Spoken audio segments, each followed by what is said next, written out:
শুভ সকাল। সকাল সকাল মাটি তৈরি করতে বসে পড়েছি। কারণটা কি বলো তো?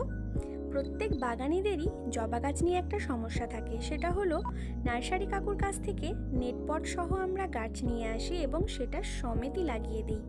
তার ফলস্বরূপ পাতাগুলো ছোট ছোট হয়ে যায়, কোনো গ্রোথ থাকে না। ঠিক এরকম আমি প্রত্যেকটা গাছকেই নেটপট ছাড়াই বসিয়েছি, এক্সেপ্ট এটা তোমাদেরকে দেখানোর জন্য যে এটাতে কি হয়। তো তাহলে তোমরা সবসময় চেষ্টা করবে নেটপট দিয়ে যদি যে কোনো গাছ আনো, তো তাহলে নেটপটটা কিন্তু সরিয়ে তারপর তোমরা গাছটা লাগাবে। আর নেটপটটা সরানোর সময় একটু খেয়াল রাখবে যাতে রুটের কোনো ক্ষতি না হয়।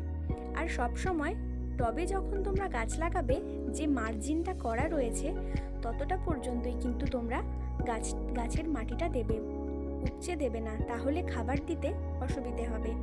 পরের আপডেট তোমাদেরকে আমি অবশ্যই শেয়ার করব।